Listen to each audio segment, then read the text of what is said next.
Hello everyone, in this video I'll be showing you an early game build guide for the Acolyte in the Last Epoch. So, I think that this is one of the best classes, so it's kind of like the Necromancer style build.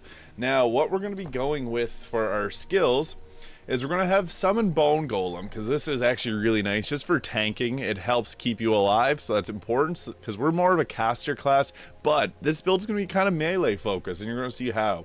We're also going to have Summon Skeleton there. I like to have 3 of these skeletons around, also for just tanking, but also because they do stack a ton of damage, and you're going to see why.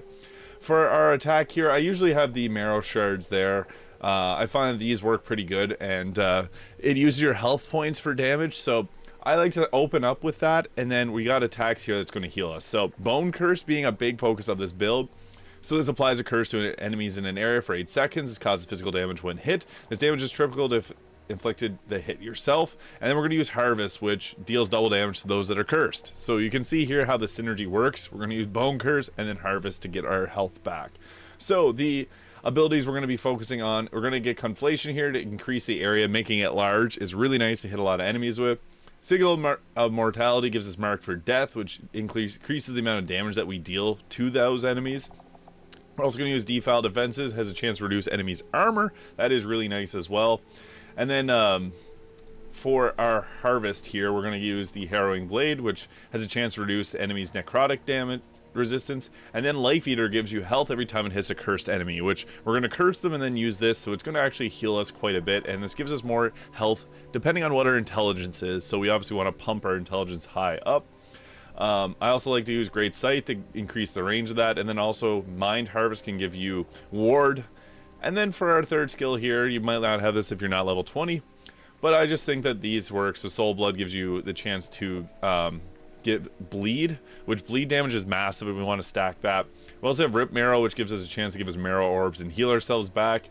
And then we're also using this to give us a double cast chance. Now, this build is going to look something like this, so we use that to curse, and then we just go up and swipe away like that. It deals incredible amounts of damage, so I recommend using this build if you want to actually pump out damage, because this can be great. If you start with the Bone Marrow Shards, which deal bleed damage, that starts to tick away their health bar, but then on top of that, you're also going to be hitting them with curse, and then your skeletons will also be hitting them, and they're going to be marked for death. So you're kind of getting like triple advantage here.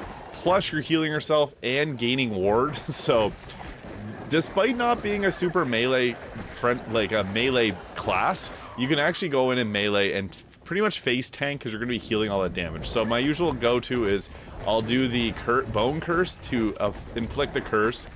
And then also I like to open up with Marrow Shards that deal bleed damage, and then just go in and Harvest till you take their health bar down.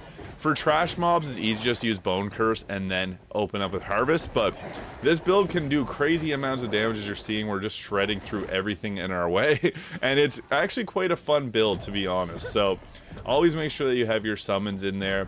For our passives, I will get into that in just a second, but you can see there, we just took those out incredibly quickly. So I like to have Blood Aura, gives us 48% increased damage and minion damage. That's huge.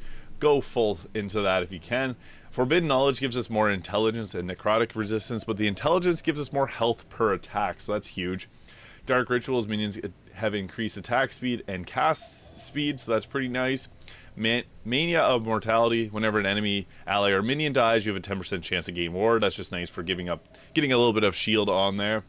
Ethereal Revenant, this gives you another summon when you go below half health, so don't be afraid to go below half health. To spawn this in, use Marrow Shards to activate this, and then go in with your Bone Curse and heal yourself back up. And then Putrid Demise just adds poison damage. So that is the build guide for the Acolyte early game in the Last Epoch. I hope if this video was useful, and if it was, please hit that subscribe button below, and I'll see you in the next video.